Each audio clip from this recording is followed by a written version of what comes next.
Ako po si Attorney Jimmy Bondok. Alam ko po, mas naaalala nyo ako bilang singer.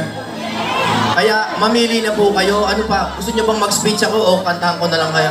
Kita nyo na, kaya ako hindi mananalo eh. Pwede bang magsalita akong konti lang? Ha? Para makilala nyo naman plataforma ko. Pero, pakinggan nyo naman tong kanta na ginawa ko para kay Tatay Digong. Okay lang? Salamat po.